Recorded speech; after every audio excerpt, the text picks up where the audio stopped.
This Week in Startups is brought to you by Vanta. Compliance and security shouldn't be a deal breaker for startups to win new business.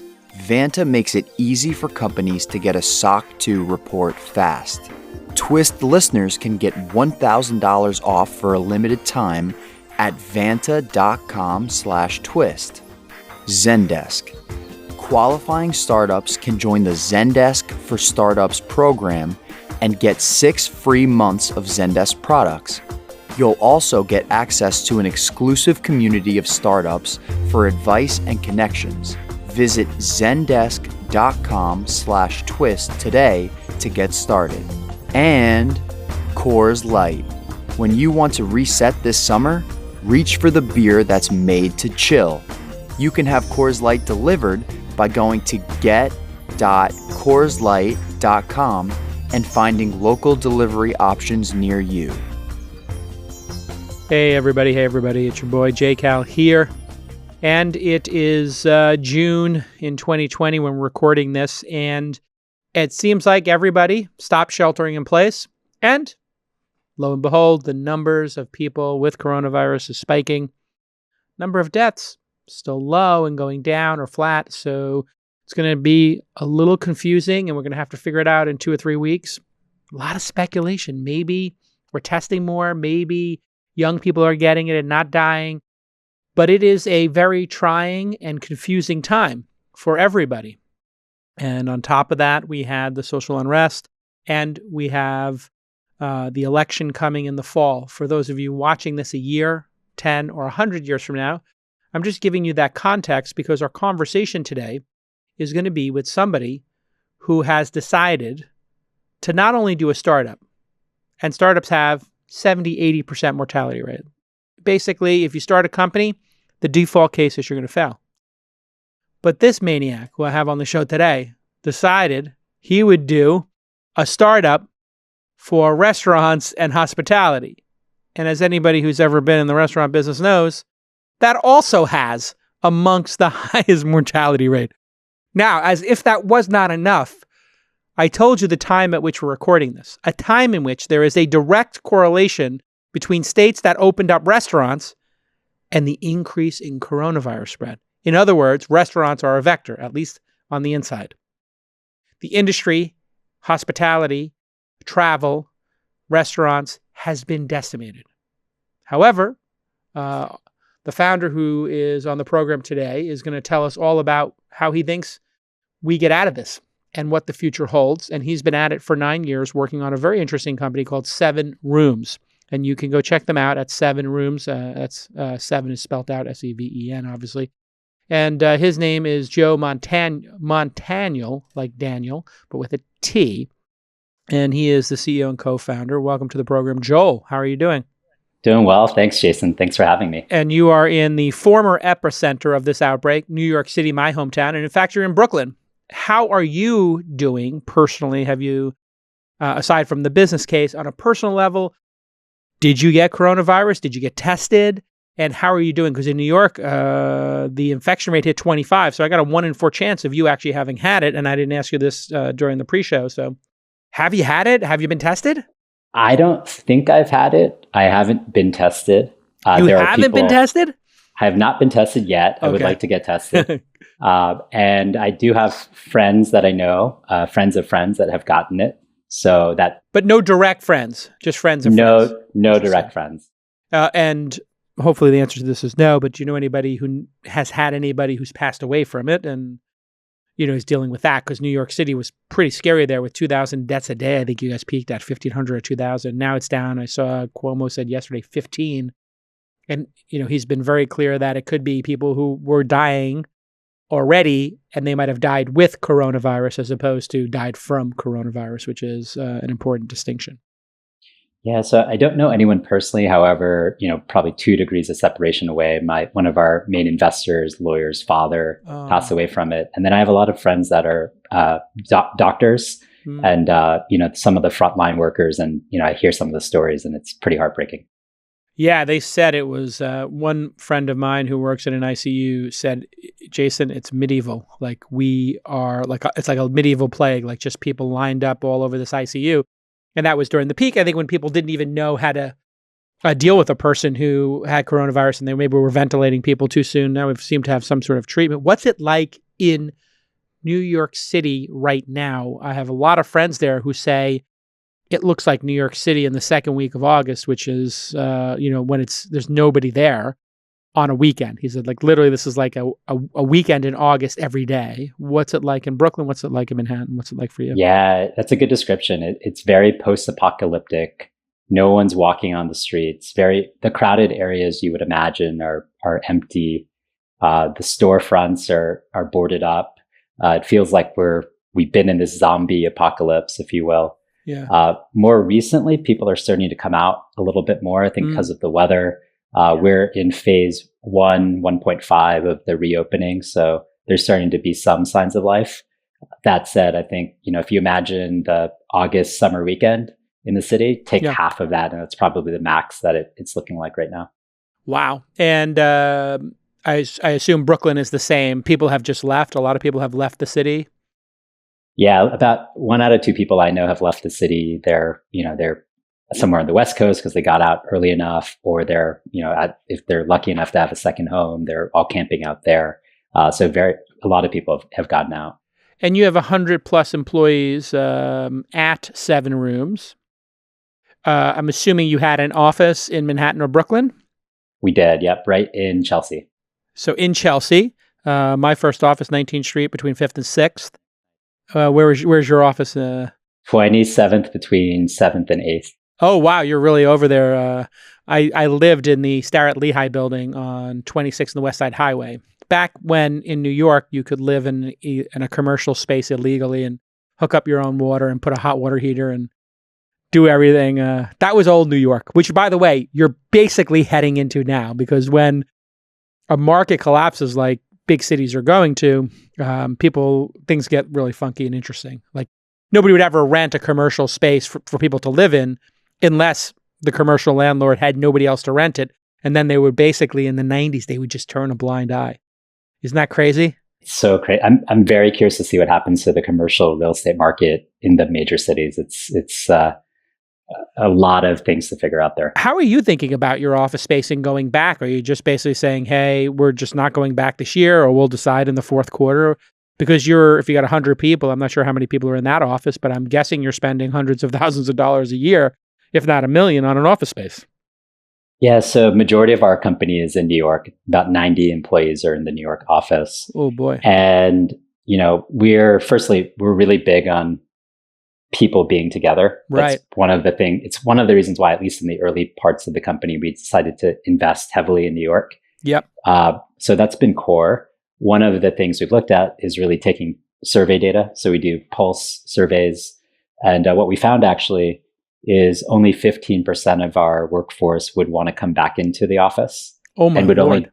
Would only do so if it's safe to come in. And so it's got us really rethinking. Luckily for us, we have taken an approach to sign sublet agreements. We always we got some good advice early on not to spend a lot of money on office space. Good advice. And so we tried to lock ourselves into very short term, and our lease is actually up in 4 days. So we have a lot of flexibility. Praise Jesus. So what do you do with all those chairs and desks and everything? You just throw them on the street? No market for those. Right now we're trying to sell it back to the landlord of, don't you want to keep this because you can show the space off easier? For that sure. Way we don't have to deal with or maybe I can leave them here, and then when you get a tenant, I'll take it out. So you you don't have to stage the space. That's another good one. Other people are just telling their employees to come and take their desks or take their monitors and take their chairs home. So you said it was very important for your culture to be in one place to build the company. How are you adjusting as a CEO of SevenRooms to now deal with the reality that your chosen culture technique for building your company is now out the window, and 85% of your employees are not coming back or don't want to? Yeah, it's a great question. So, one thing that I feel like we've lost by not being in the same space together is the hallway conversations, the water cooler conversations, the quick whiteboard sessions you can do to map things out. For sure. And for the first couple of weeks, we increased our cadence of all hands to be once a week. And what we're now starting to try to do more of is actually document I don't think we were a documentation culture. I think we were, let's meet, talk it through, decide, and then run. Right. Now you're like, put it on Notion. What are you using? We're using just Google Docs, a lot of Google Docs. How do you, when you do Google Docs, is there a way to have like a top level Notion-like experience or not? They used to have something called Google Sites or something where you did that. But the problem I have with Google Docs or any of these is because there's no hyperlinking between documents, you don't get this like top-down organization unless you tell somebody, hey, can you make all these documents? And then you have to open the doc. Whereas when you're in a web browser and you're clicking and hyperlinking, man, Notion has been such a game changer for our organization. I'm not an investor in the company, unfortunately. I'm hoping to weasel my way into some advisor shares or something. Hopefully the Notion people are listening. We should, I think they're very early in their, like the search experience on Google Docs isn't great at all. So just do Notion. I'm telling you, it's crazy. Just take one department and tell them, I want all your Google documents, cut and paste them, put them over here. And just tell them, like, I want you all trained up. We're going to do a webinar and just have one crush it. And then it affects the entire organization. And then when I tell people, when they send me their end of day reports, we do EODs. We do start a day EOD since we went. So I tell everybody in the general channel of Slack, tell us what you're going to do today. Like what's on your agenda, just bullet points. And it's not for micromanaging. It's just so people are aware. So they do it in front of each other. Then they reply to their own message at the end of the day in the thread, and then post it back to the main room of what they actually got done. So you can kind of see the delta. And then, it's just really lonely for people. Are you lonely? You seem like an extrovert to me. Are you lonely like me? I am definitely an extrovert. I think I get, as all extroverts do, get your energy from being around people. And so I think definitely there's been time periods because I can't see my friends as often as I normally would. I do live with my girlfriend, so that of course obviously helps. Yep, you got a quarantine partner. That's good. Quarantine buddy, critical. We got a puppy recently, so that also helps. So we're definitely hitting all those stats that you see. But yeah, it's been a little lonelier because I like to be in front of people, and whether that's clients, friends of friends, all of that. Yeah, I get that sense. Okay, when we get back from this quick break, I want to ask you the question that's on everybody's mind. Since we'll talk about what 7Rooms does, which is very cool. I want you to tell me what you're seeing in your data from restaurants, and get your opinion on what the future of hospitality is if this pandemic goes on for another year when we get back on This Week in Service. If you don't have your SOC 2 compliance buttoned up, well, you're not going to be able to close major customers. It's really that simple. You know this. And if you already have your SOC 2 report, don't you want to make it easier to maintain it year after year? And you probably like to save money and time, right? We all do. Well, Vanta's compliance software makes it easier to get and renew your SOC 2. Their software continuously tests against technical and non-technical SOC 2 requirements, which you need to do, and they partner with over 24 audit firms who have been trained to file SOC 2 reports directly within Vanta, V-A-N-T-A, if you're wondering. The average 20 to 50 person company is SOC 2 ready with Vanta in just 2 to 4 weeks, compared to 3 to 5 months without Vanta. And with Vanta, you can connect your tools and infrastructure, continuously monitor for risks and vulnerabilities, and fix issues fast with actionable guidance. And avoid anxious on-site visits from auditors and never again have to prove compliance with manually captured screenshots just by using Vanta. Companies like Lattice and User Testing and hundreds of others have successfully gotten their SOC 2 reports with Vanta in weeks, not months. One of our portfolio companies, LeadIQ, which is one of the most successful SaaS companies we've ever invested in, said they couldn't imagine having to go through SOC 2 without Vanta. So don't hurt your revenue and frustrate your sales team because you aren't SOC 2 compliant. Why would you put up roadblocks to making money? Unlock those sales and give those employees time back so they can work on business-critical assignments. Vanta is giving Twist listeners a rolling $1,000 discount on their subscription at vanta.com/twist. Once again, vanta.com/twist for $1,000 off. I met the founders. They're awesome. They've got great business. They're really just delighting customers. And they said, hey, JCal, what's the best offer you got? I was like, well, somebody gives $100. This other company gives $200. You may have heard of the $500. They said, double it, JCal. Let's go with $1,000 for your listeners. And I really do appreciate that. So vanta.com/twist. Okay, let's get back to this amazing episode. All right, Joel Montaniel is with us. He is the co-founder and CEO of SevenRooms. So my understanding of SevenRooms is you make profiles of customers so that if you're a baller, you get treated like a baller. There was a company called Clout that used to have Clout ratings where they would look at your social media. I had a really high Clout rating because I connected all my social media to it. And one of the hotels in Vegas used to know your Clout rating, and they knew I had, at the time, 10,000 Twitter followers or whatever it was 10 years ago. And they would do all kinds of nice extra things for you, right? And, there's some other hotel chains like Starwood used to do this pretty well. So explain to me what SevenRooms does. And then the big question, what are you seeing from your customers? Yeah, sure. So I'll give you the simple, and then we can unpack it a bit more. Sure. At its heart, we help hospitality operators better understand their guests through data. Mm-hmm. And it's really the problem we saw when we started the company was when we looked at the systems, for instance, a restaurant was using to manage their business, we saw one big thing missing. And that one big thing missing was guest data. And we really scratched our heads because we said, well, isn't this the hospitality industry? Isn't this all about understanding the little things? And if the system you're using to run your business doesn't have that data in it, how are you doing it? And how are you doing it well? You're basically not doing it. That's right. And, it turned out we thought that wouldn't you start there if you're going to build technology for this industry? And so, one analogy we like to give is, imagine you went to the doctor's office and they didn't have doctor notes or patient notes, and you have to start from scratch every single time. Yeah. How old are you? Do you have asthma? Yeah, exactly. Not fun. Right. And that was what was happening in hospitality. And it's the reason why if you're a regular at a restaurant, you go to that restaurant, and if the people are there that know you, it's an awesome experience. It's why you fried go. Calamari just comes out. They just drop it. Yeah. That's right. And if you go back to that same restaurant, those people are not there.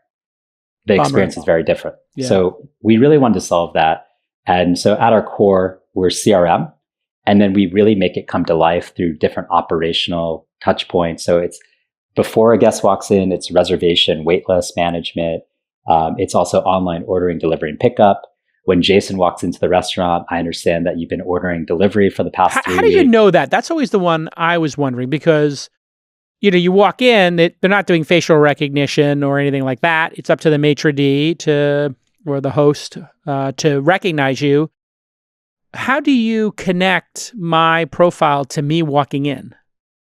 So in most of the cases where we started with reservation taking restaurants. And in that segment, the common thing, and it doesn't matter if they're using a book, piece of paper, is what's your phone number? Right. So we can write pivot, this down. Right. Yeah.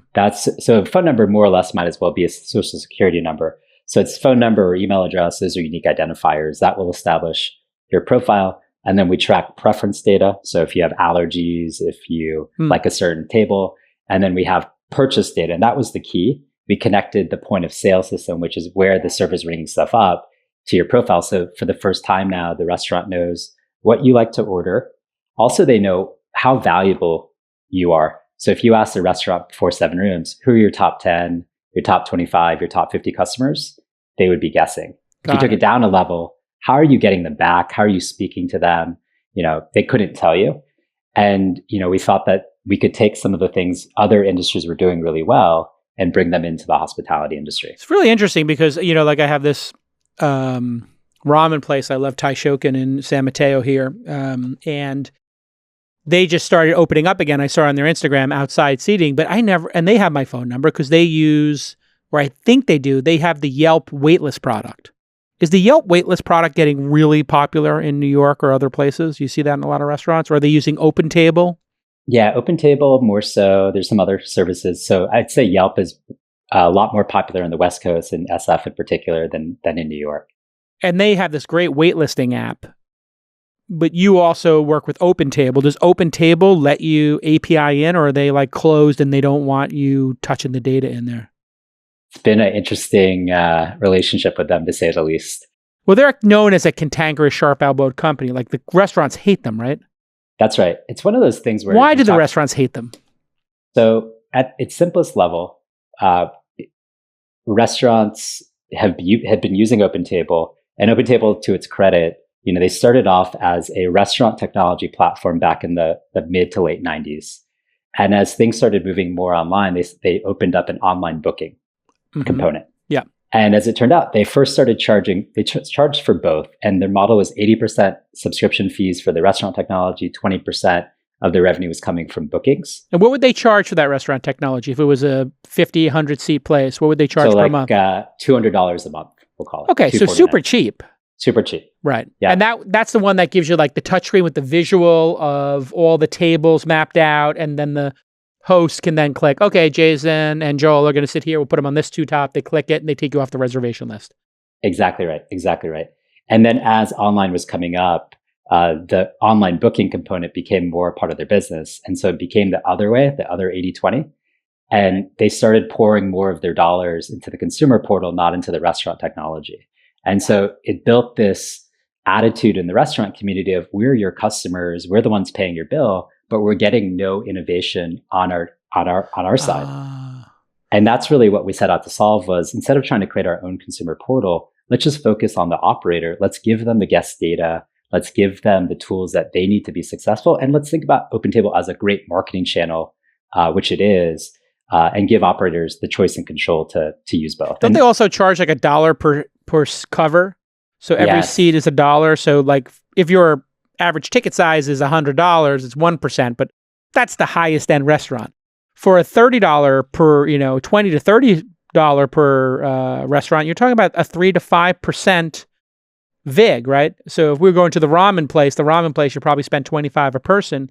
$1 actually, it starts to look like 4% on top of your 3% credit card fee. Now you're at 7%. And the margin at a restaurant is typically what, 20%? 10%, 20% for the big chains. Yeah, so 10% or 20%, that $1 actually is 40% of their profit. Correct. And that's why people were freaking out about this thing. Have people left OpenTable over that? They've tried other players. There's been a lot of folks that have come out over the years. I'm sure you've seen a lot of them. It's been... Who's their big competitor, OpenTable? Resi? In the US, Resi is one of the bigger ones that has popped up. Before this, Food Network put out a product called City Eats. Yelp has a little bit of competition. And then overseas, there's The Fork, which is owned by TripAdvisor. And then there's some other folks elsewhere. So you API'd into OpenTable to get this information, and then OpenTable's pissed about that? Yeah, we did a little workaround because they didn't have APIs available. Yeah, for good reason, right? They want to be a blocked box, right? Exactly, that's right. And our point of view was, we don't want to own the consumer. We just want to plug the operator into all of the consumer channels that matter and focus. So when we started really focusing on restaurants 3 or 4 years ago, we kept knocking on their door saying, hey, we want to partner. We're not trying to do what you do. We were too small at that point in time. And then fast forward a few years later, 2019, we had enough customers where the customers really, in some ways, really encouraged, we'll say, OpenTable to give us an API to allow the restaurant to use SevenRooms at their host stand to manage all of the bookings, but use OpenTable as a marketing channel. And did that work or no? Or OpenTable suing you or something? They don't like you? They're not. Nah, work in progress. They're not suing us. I think where we can help them. Oh, writing legal letters back and forth? You guys are dueling letters? Is that what's going on here? No dueling letters. No dueling letters. I like to try to find win-wins. Well, what's the workaround? Because the data should belong to the restaurant. It's the restaurant's data. So do they have an export feature? Or do you have to put a dongle? Because I saw somebody this is a really interesting idea. They put a dongle on a point of sale system between the POS and the printer. Did you see that company that does that? I haven't seen it. Yeah, it's a pretty cool idea. They put a dongle, and then when you go to print your ticket or your receipt, it will put a marketing message on it or a QR code. So they kind of intercept it on the way to the printer. So did you figure out something like that? Because I know that was like people's solution previously. Is to put before we had the API, we had a simple export, and it was more automated, we'll call it. Got it. And then once we did the API, they said you can't, without going into too much detail. So, it's been because most of their business is driven by consumers, to anyone's best guess, they want to control as much of that as possible. We just say, look, we want to find balance. Right. And we think if you're driving the best, most profitable guest, then the restaurant should pay for that. However, if a guest is looking for the restaurant on Google if they're literally on the restaurant's website, we don't think it's fair that the restaurant pay for that. And we think they should have the data for people coming to them directly. So the booking of a table, is that default to OpenTable on people's profiles? On their website. On their restaurant website, literally you go to a restaurant's website, it's the OpenTable pop-up. Restaurants are paying for that, and they're not getting as much guest information as they could. So and if they put the customers there and they send them through that, they're basically charging themselves that whatever it winds up being, 2, 3, 4, 5%. That's right. So they're working against their own interest. Does your product allow people to book, and do you compete like in terms of the like overview of the floor and what tables you go to? You have that product? We do. Yeah. So we are the system of record on the host stand. And then we enable restaurants for the first time ever to take direct bookings and not pay for them through their website, through Google, through social channels, and then use paid channels. So we think about it very similar to what happened in the airline and the hotel world, where there is a role for these OTAs, but you should also have access to your direct and your organic channels. Like, Starwood, they would, if let's imagine that Expedia was the only player, and imagine Expedia also owned the booking website for W Hotel. Right. And W had to pay every single time you book through there. It's ridiculous. Criminal. Yeah, there was a big movement to ban OpenTable. Is OpenTable still growing, or are they losing market share? What's the story? Because I know they were the 800-pound gorilla. How are they doing? It's harder to tell. They're still the industry standard. But once they got acquired by Bookings, I think it's harder to see what their numbers are at. So if I had to guess, they're probably flat. All right, when we get back from this quick break, I want to know how do you charge, and how to, in relation to competing with them, because I'm always interested in what the advantage is in terms of the business model. And then let's talk, because we didn't get to it in this segment, what's going on with coronavirus and what you see going forward with the pandemic when we get back on This Week in Startups. Hey everybody, I'm going to start with the call to action here. Zendesk is giving startups 6 months of Zendesk for free. You heard that right. If you've got under 50 employees, you can go right now to zendesk.com/twist, and they will give you 6 months free, because they know it's crazy out there right now. Everybody is dealing with a lot of issues in their startup, in the world, with the pandemic, etc. And they want to help support startups. And I've known Zendesk for a decade. They are amazing human beings. They make a terrific product, as you know, and they are tremendously supportive of startups. So again, 6 months free for your startup. And they qualify startup as under 50, which they probably could have said under 25, but I think they're being super generous right now and they want to be supportive. Zendesk is a service-first CRM company with support, sales, and customer engagement products designed to improve customer relationships. You know all this. The Zendesk for Startups program is offering qualified companies, again, 6 months free, and you can utilize their support and sales solutions and gain access to exclusive startup community resources to help you scale out your customer support. And customer support, it went from an afterthought now to being one of the most important things you do in your startup. Yeah, sure. Everybody thinks you got to build a product. Everybody thinks you got to have a great sales team out there getting people into the top of the funnel. You know what you really need to do? You need to not have a leaky bucket and have people churn and leave your startup because nobody picked up the phone. Nobody solved their problem. Nobody did proper training, right? If you're the CEO, you need to hang with the customer support team, with the customer success team, and you need to be looking at the Zendesk tickets, because that's when you're going to get great inspiration for new features and products or things you need to fix that you didn't even know about. So if you're an early stage startup defined as under 50 employees, get started today with 6 months free. That's worth thousands of dollars. Go ahead and get to zendesk.com/twist. All right, welcome back. Joel Montaniel is here, and he is the CEO and co-founder of SevenRooms, which builds customer profiles so they get better service. So how did you price your offering versus OpenTable? Do you charge $1 for every person who comes in, or is it just a flat rate, or how do you charge? Yeah, so fixed monthly license fee, depending on the platform capabilities that you have. And our model is all ROI driven. So we need to be able to prove to an operator that we can save them more money or make them more money. And as one example, one unique part of our platform is we capture data on their behalf and guest opt-ins. And then we have a marketing automation product that says, hey, Jason, you haven't been in the restaurant in 2 months. We know you're a VIP and we know you like the fish. Right. We're going to give you an offer automatically that looks personalized to bring you in directly to them. Got it. And that could happen by SMS. It could happen by email, etc. And then you charge just a flat rate. What would it be for a restaurant? A 50-seat restaurant, a 100-seat restaurant? That'd be $500 a month, $200 a month? It's anywhere from $249 a month all the way to $1,500 a month per location. And we're always proving ROI. Got it. That's the most important. And so part. if a restaurant were to get one extra customer per day, pay for itself if that customer had a $10, $20 profit, right? Is that kind of how you sell it? That's exactly right. What are you seeing in the data, from March, mid-March till now, in terms of, in aggregate, obviously not any individuals, but just in aggregate in your data? I saw a story today that there's like almost a perfect correlation between the states that are letting people into restaurants and the coronavirus outbreak. You can look that up on CNBC, and I don't have the details of it, but that does seem to be logical. What are you seeing? Are restaurants now coming back online in June? And then what was the shutdown like? Yeah, so the shutdown, everything stopped overnight, as you would imagine. So we saw the booking percentages and capacity and everything go to zero. Wow. So overnight, and we have restaurants in 26 countries. So we see across the world what's happening, with the biggest ones outside the US being London, Dubai, and Hong Kong. So we saw those markets, especially Hong Kong, close earlier and have now come back up. What we're seeing in particular, we also launched the delivery pickup product.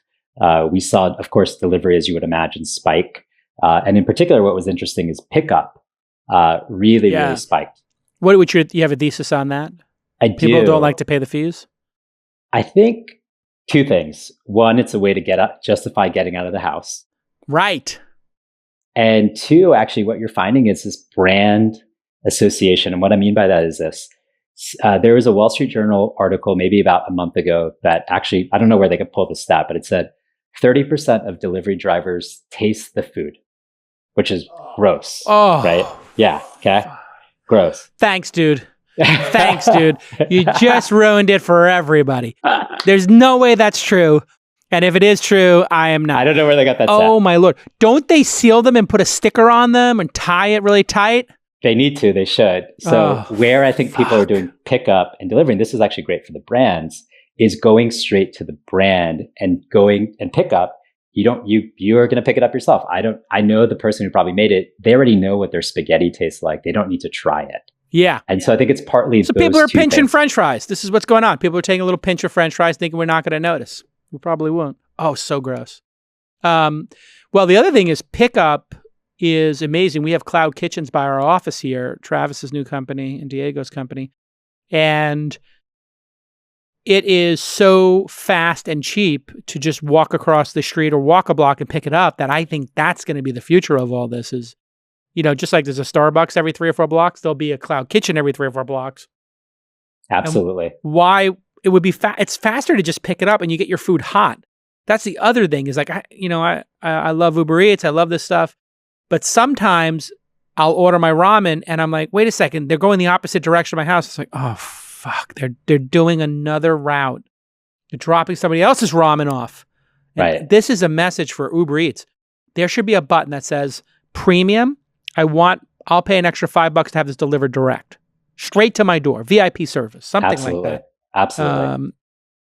So what would you say on a percentage? What countries are back to 100%, if any? And then what is the United States looking like? Yeah, so we don't have any, at least for our core markets, anyone back to fully 100%. Okay. Hong Kong is still operating at 50% capacity. They've been in that mode probably for about 6 weeks now. US is starting to come back. We work with restaurants all over the country. In particular, it's been interesting to see what's happening in Las Vegas. So we power about 70% of the strip. So MGM, Cosmopolitan, The Wynn, all use our platform across all of their food and beverage outlets. So what you're seeing there is people are back. Of course, it's not at the same levels because there's capacity restrictions, but people are there. They're trying to enjoy themselves. And you've seen those hotels start to really try to accommodate around safety. So some of them have rolled out contactless order and pay. Some of them are even using our system to help manage reservations at their blackjack table, at their craps table. It's been super interesting to see how they So you'll make a reservation because you can only have half the number of people at the table. That's right. And so we're powering that as well. In Oh addition my to the Lord, food and that's beverage. hilarious. So they basically crazy. put the blackjack tables there. I wonder if with the poker tables, if they're just going to play 6-handed going forward, 5-handed instead of, 9 or 10 seats. Right. Yeah, It's probably. crazy. And what do you think? I mean, I didn't have you on for medical advice, etc. But what is your take on knowing what you know about Hong Kong and other places? What's your take on what the fallout will be from this in terms of number of restaurants that will fold? Because if you have a lot of penetration in these areas, I'm sure you gave people a month or two off for their bills.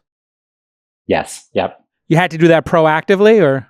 And for certain areas of the country or certain areas of the world, we have actually waived fees through the end of the year. Wow. So that's really difficult. So you've got to deal with this crazy crisis, managing people working from home, all this craziness, and then you have to turn off your revenue stream in some cases. Oh my Lord, that's brutal. Yeah, it's been... What was that board meeting like? Well, I think we talked about, the brand we're trying to create. There's also market pressures where competition in the market has given away their product for free through the end of the year. So you have a decision to make about whether we try to match that or not. And also, more so, how do we lead? I think the easy decision was to waive the fees. What we really are thinking about, though, is our platform is going to help operators in the up and the down. And actually, this is creating an opportunity for us because we create restaurant profitability. If they're only relying on third parties, they can't own the relationship. They can't drive LTV. They can't drive profitability. Right. So they're going to be more attuned to this. And also, if they're only seating 50% as many guests, they want those seats to go to the ones who are going to spend the most money. And there's going to be demand. What percentage of restaurants do you think will not reopen? Do you have any insight into that, where people just said, hey, take the machines back, we're done? Yeah, it's so early for us to see. And a lot of our segment, 75% of our customer base is actually multi-unit enterprise. Got it. So we've been a little bit insulated. That said, across the US, my guess is 30% of the restaurants Wow, 1 in will close. 3. And despite all this, that's why you're on the program today, is to announce that you did a $50 million Series B led by Providence Strategic Growth. I'm assuming that deal was in the works before the pandemic hit. Yes. And then the pandemic hits. When you hadn't closed it at that point in March? We had closed not this closed in April. When did you close? May, June? It's like right around now? It's all blurry. Yeah, May, June, end of April, beginning of May. So you're working on this $50 million deal. This is obviously a very big investment firm to be able to write that check. Does all of a sudden everybody sit down at the table and retrade and say, hey, it's a new reality. We got to cut the valuation. We want these extra terms. Or is it just, hey, we made the commitment. We're going to go straight forward. How do you negotiate a giant deal like this and then having the pandemic blow up right in the middle of it? Yeah, that was, one for the books, for sure. It was something that I got a lot of advice on, and really, I'll answer definitely more directly. Starting with what's most important, we went after the round opportunistically. Luckily, we didn't have to raise the round, and we had built relationships with many of the investors that we're talking to, as as most companies do, long before. When the pandemic hit, we were still early in the term sheet. More or less, it was done, but still early enough. And some of the terms did get retraded to reflect the market realities. Right. And it was give and take, really tough conversations. Ultimately, it was still a win, still a significant up round from our last valuation. And luckily, we have our current investors as well as PSG coming in that really believe in the company. So it wasn't what we started, but it was still a great outcome.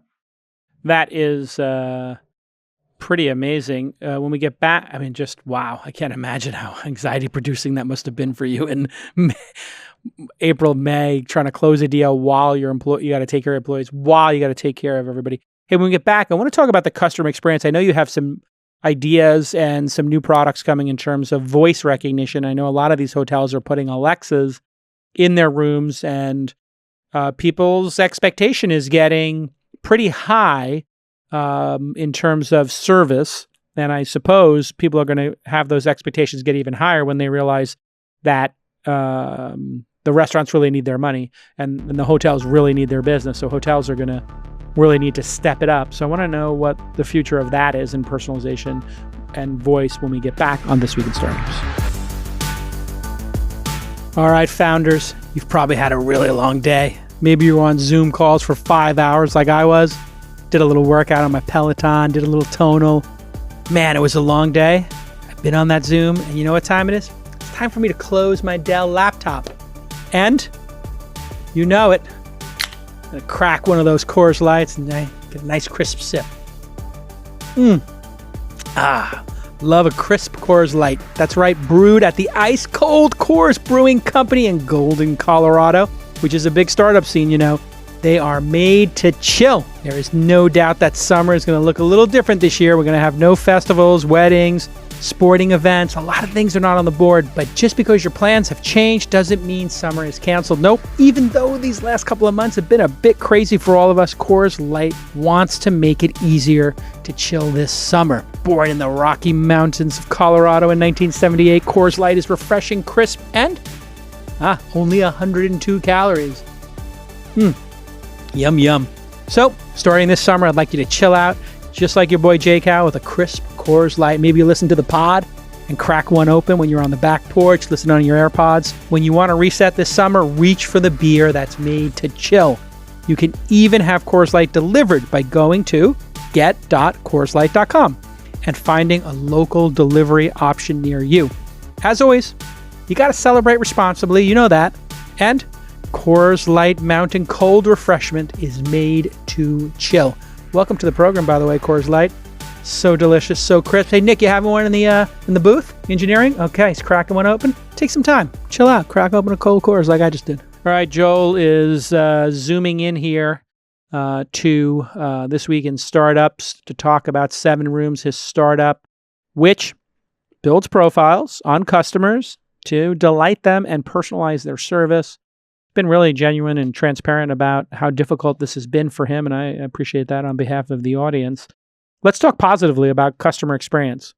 Everybody loves the maitre d' knows who they are, and they drop the calamare and, you know, bring out sparkling and do all that kind of stuff. We love free stuff. We love getting a great table. But what's the sort of future of all of this? What are some really exciting experiences that you're working on for people? I know that I was addicted to I would only stay in W hotels for a long time because the Starwood program was so great, and I had gotten up to like platinum or something, which means I automatically got upgraded to a suite, which didn't happen that often because there's so many, I think, people who are on that level. But they always gave me like my newspapers or food or points, and I just loved it, right? You get your New York Times and your Wall Street Journal, etc. So I became super loyal to Starwood because of that. What are you doing? And what is the state of the art now for really, delighting customers? Sure. So one thing we think about is historically the innovation in hospitality technology has been about the transaction, basically moving phone bookings to online bookings. Yeah, who cares? Who cares? And if you think about every transaction you do, it's pretty the same across all the third-party deliveries, across all the booking sites. So where we really want to innovate when you have the guest data is around the experience. And it's how can we help the restaurant understand as much as possible about JSON, and how do we surface that data to the restaurant at the moments that matter? Because CRM, for the sake of CRM, it's sitting in a computer is no good, especially for small businesses and especially for restaurants. No one's JSON doesn't walk in, I'm going to go run over to the computer upstairs, look up your profile, and then figure out what to do for you. It's all in the instant. So we combined the operational with the CRM. So when Jason walks in, I immediately can recognize you because I have a picture, even if it's my first day working at the host stand. I know you're friends with the owner. I know you're a regular from downtown. I know that you love the calamari. And so I know you love table 12. So, that is happening right now today. Where we see it going is how do we make that even more magical, and how do we make the technology disappear? So when we first started, every restaurant we talked to, they were so scared of technology. They were allergic. They thought it was actually going to get in the way. They thought, if I have an iPad, you're going to walk in and the guest is going to be like that, right? So we've always been thinking about how do you remove the interface? And so we started playing around with Alexa, started thinking about voice. And we were fortunate to build a partnership with them. And this is where we think it can go, where Jason, let's say you're sitting at the corner table. I now have an Alexa earpiece.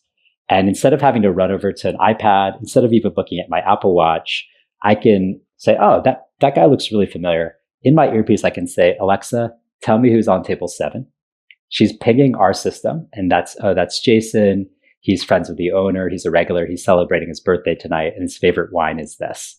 Wow. I can then go over, Jason, happy birthday. Thank you so much. I could have called over through Alexa to tell the server to bring a free bottle of your favorite wine. Wow. I have your favorite wine coming, and let me know if you need anything. So do a lot of places have earpieces like that where they're communicating? Or is that just for like, when I stay at the Wind Tower Suites or like whatever the VIP entrance is now that I'm rocking, as opposed to when I used to stay at the Rio for $99 a night? They don't yet. Large part of that is because of the cost. So of the earpiece. Of the earpiece. There's glasses, hardware, but it's still pretty expensive.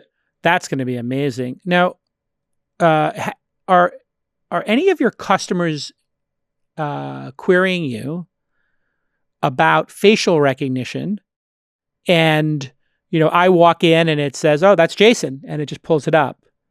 Is that on your roadmap? Does anybody offer that in the world? And how do you think about that? Because I know it's a bit controversial. I would love to have that, but not everybody. Some people are concerned about, this privacy stuff. I think privacy is an illusion at this point, but. Right. Yeah. I agreed with that. Yeah. How do you think about that facial recognition technology? Have you had customers ask for it? And do places use that around the world? I would suspect casinos do that all the time, right? They have cameras everywhere. So are they doing facial recognition, you think? Not inside their food and beverage outlets that we work with yet. That said, we've seen different rollouts across the world of it. We ourselves are not planning on building it. We really look at it as we'll partner with whoever gets it right. And then the other thing is, going back to what we think about, if it will lead to a better experience, and more so if the customer wants to opt into that experience, right, then we should be a bridge to help manage the opt-in and help manage the data.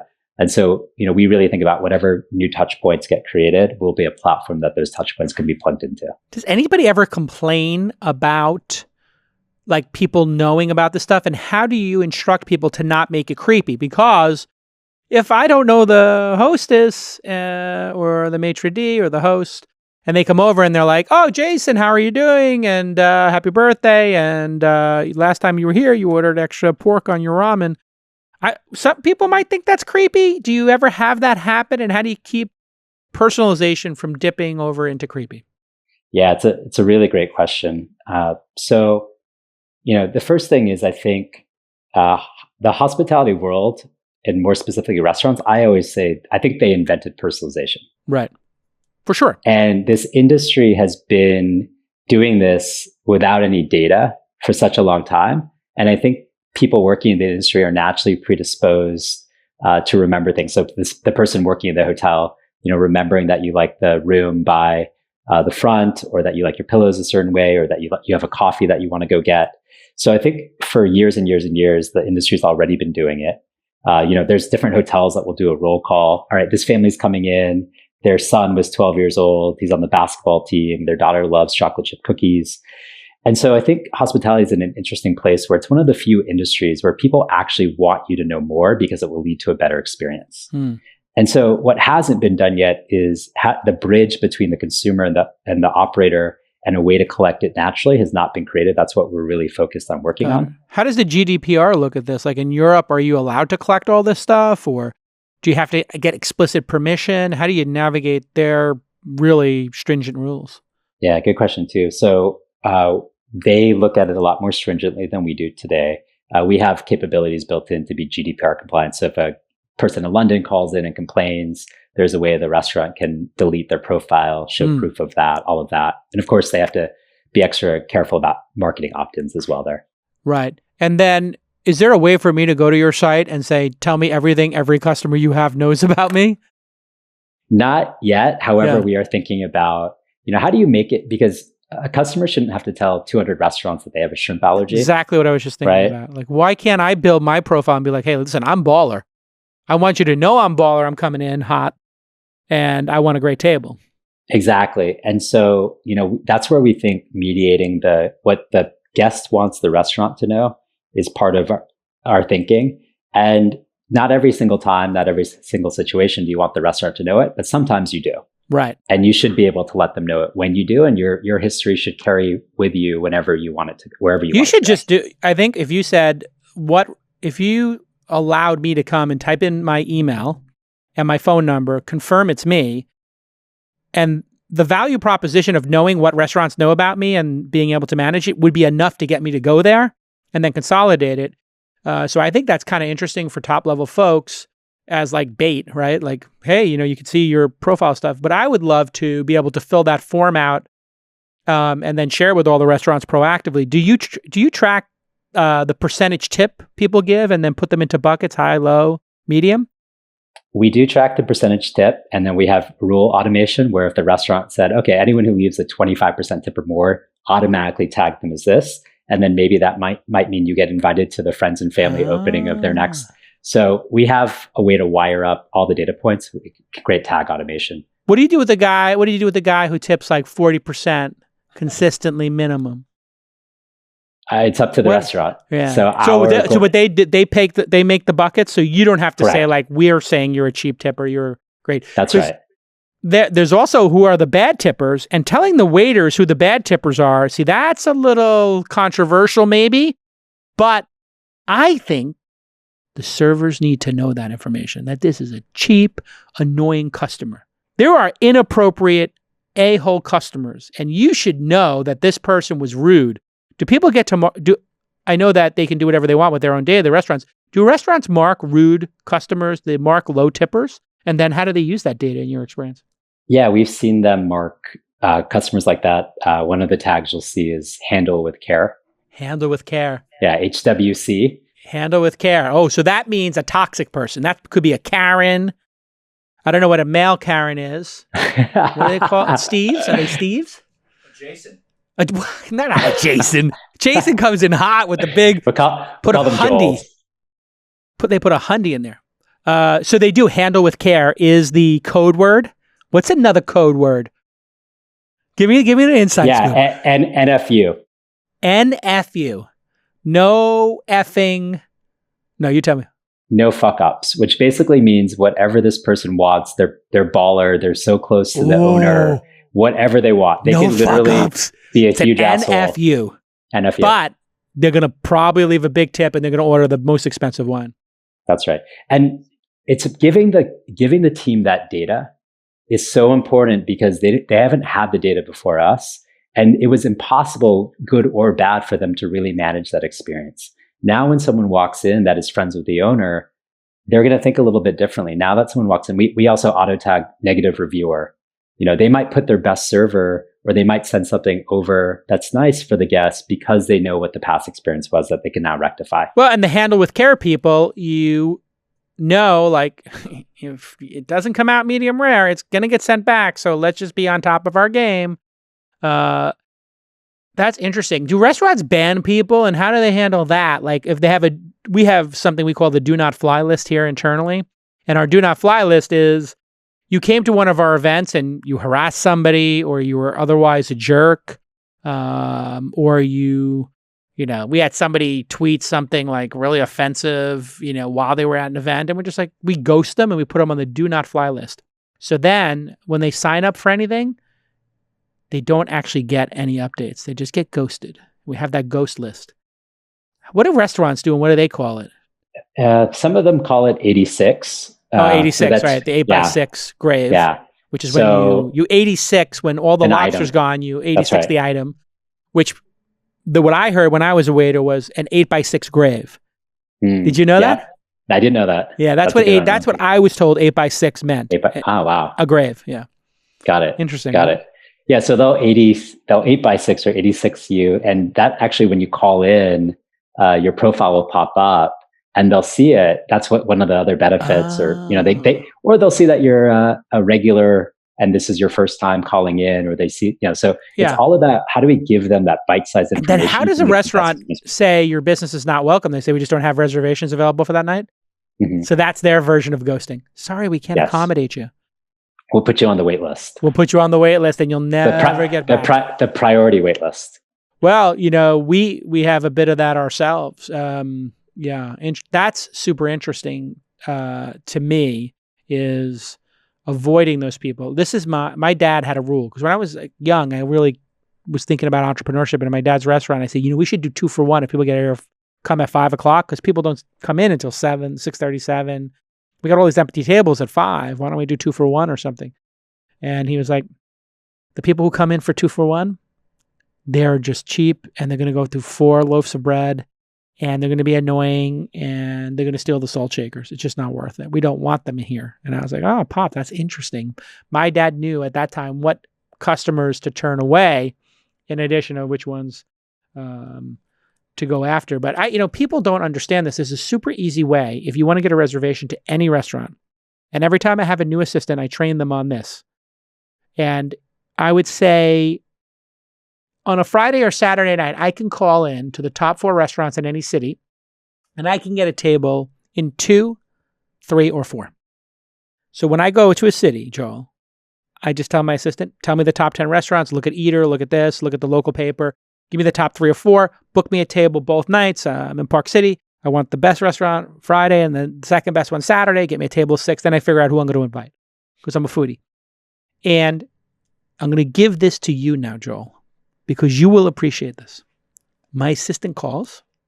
And if you have an assistant, that is a signal, right? So I say, hey, I'm calling on behalf of my boss, Jason Calacanis. He's in town for a conference with some important clients. Now that's another little tip. Okay, it's clients. They're important clients. And now if you say it's important clients, that means you're going to try to impress them. You're going to order a nice wine. And we're very sorry. We know you're obviously booked. If in any way there's a cancellation, so you are apologetic and you're giving them an out and you're telegraphing to them that I am going to be baller. And then I tell them, look at the wine list, pick 2 of the expensive bottles of wine, $200 bottle of wine, and say, and he's a big fan of this wine. If you had 2 of them, you could put on the side. If something opens up, he would love to have those 2 bottles just on the table, ready to go, to impress these clients.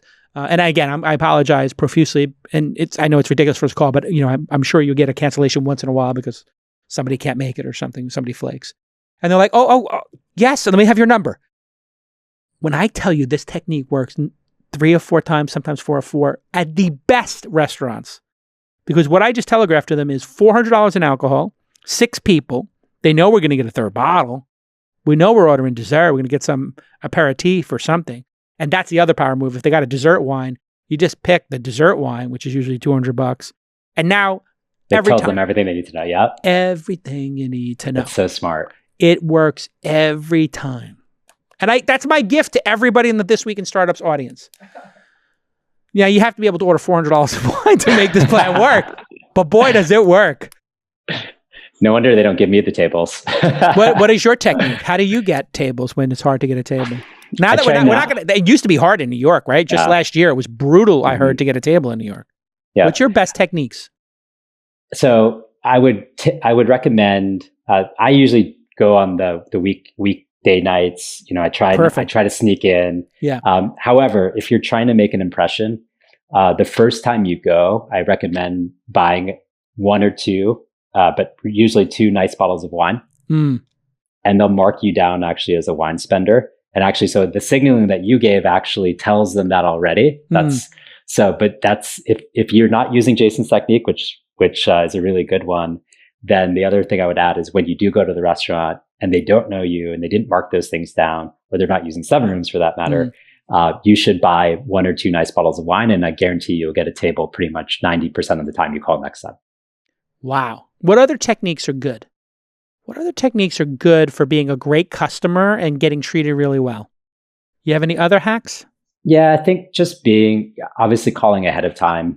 There really is a certain number of tables, and for the most popular restaurants, especially the smaller ones. So 3 days or more in advance is great. And of course, being as friendly as you can, because these folks that are picking up the phone or emailing, they're getting yelled at all day long. Right. They're don't you know who I am? See, that's the thing. And this is what I trained my people on. If you are a hotshot, you know what hotshots do? They call in their humble. That's exactly it. And I tell my folks, you just, if you're super apologetic and you're a baller, it's like, oh, this person doesn't need to be handled with care, and they're going to be delightful. And this is the problem that SevenRooms solves in a nutshell. Yeah. Is it's so hard for the person picking up the phone or answering emails to understand who the customer is, because the most humble people are actually probably the most successful people.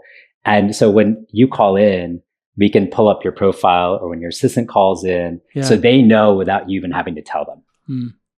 Yeah, I love the texting too. Is texting getting popular? Because getting text to me from a restaurant I love or whatever, there was this really interesting product out here where it's a little keypad.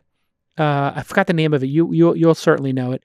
And it's only for promotions. You type in your phone number while you're leaving, and the front desk has nothing to do with it. You just type it in. And then I did it at this archery place where I was taking my daughter to this archery place. And then they would just text me every 2 or 3 weeks, hey, if you come in 2 for 1 today or this weekend, whatever. And it was kind of great offers. It wasn't SevenRooms, it was something else. Do you know about these, like the loyalty program things? Yeah, absolutely. Which one am I describing? There's a few that do those. I'm not sure which one, but I'd be curious to find out. Yeah. What's the best practice in texting people? Because people use it for reservations now. Mm-hmm. You have to give them your phone number to get a reservation. What's the best practice? Should you ask them, would you like promotions, or you just send it to them? And so definitely opting in, and then, texting or email, best practice, as you would imagine, is just sending them something they actually care about. And I think that that's partly also what we're trying to solve, is without the data, you can't possibly know what they would care about. With the data, you can then make those touch points much more meaningful to the guests to get them to come back in. What's the hardest table in New York? Is it still Carbone? What is the hardest table? Carbone's up there? Carbone is up there. Yeah, Carbone is definitely up there still. Good. It is so good. The spicy rig and the in Vegas, it is amazing, because I roll in Vegas with Phil Hellmuth, and Phil Hellmuth is sponsored by the Aria in some way, like those logos. So when Phil Hellmuth walks into a place, they know him, and Carbone is the hardest ticket in the world. I come in with Chamath and Phil Hellmuth. Chamath is like the king of the place as well. And I mean, it'll be a Saturday night. We walk into Carbone with no reservation, and they give us the private room. Amazing. Bonkers. They use our system there. Actually, they do? Carbone. Mm-hmm. That's why it's so well, because I go in, I try to get it, don't work. But when I'm with my boys, it is crazy. All right. Well, listen, Joel, I kept you for a long time. Continued success. Great job holding it down. I will give you just one other tip. You ever tip the hostess to get a table? You ever give cash? Joel, is that it? On the way out. I used to do it on the way in. Big mistake. If I needed it. Yeah. If I was trying to get them to do something. All right, Joel. See, now this is where you can learn something from JCal.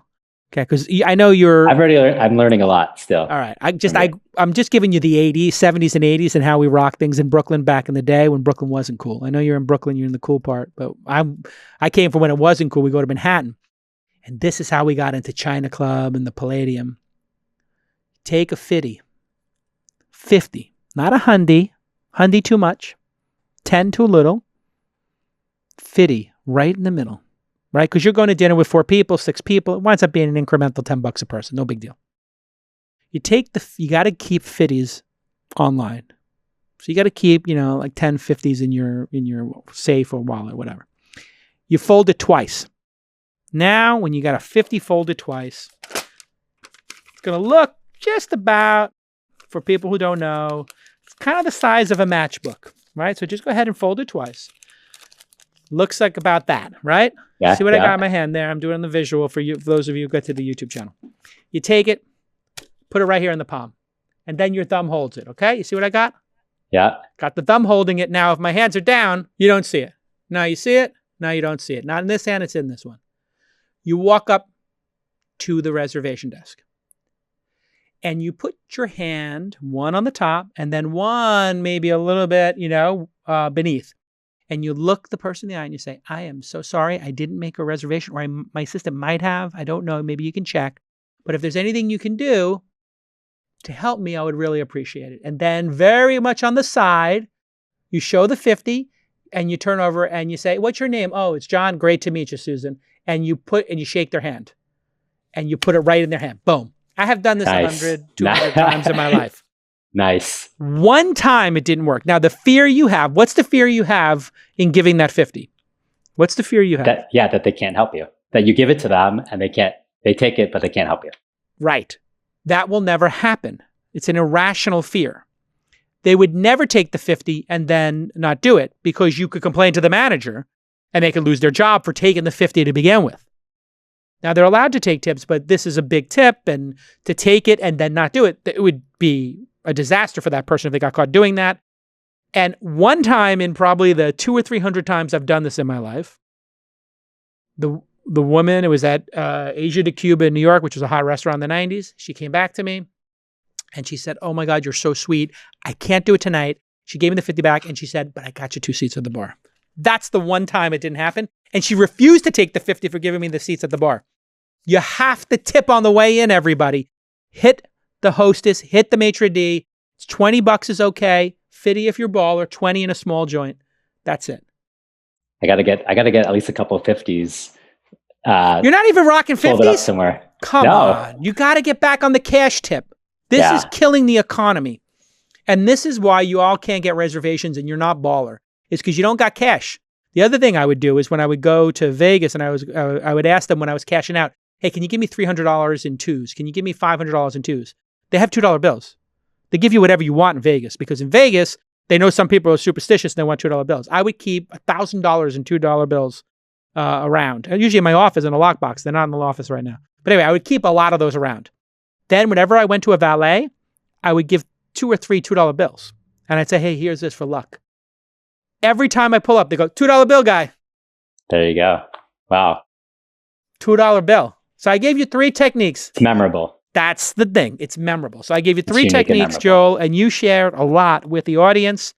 You said it all. To recap, my God, get your deal closed before a pandemic if you can. If you're into building office, don't sign long-term leases. Sublet. Great one. Don't get caught. And listen to your team, send surveys, and you can't fight them. And if you get into a fight with a big incumbent, you got to stick it to them. Their margin. Use your customers. Yes. And their margin is your opportunity. And that's right. OpenTable's margin's that $1, and you don't charge for it. That's right. If you're a restaurant or you know a restaurateur and they're paying OpenTable the VIG, they can do it for free with SevenRooms. Get in there. Check out SevenRooms. You're hiring, I'm assuming. That's right. Can I add one more? Yeah.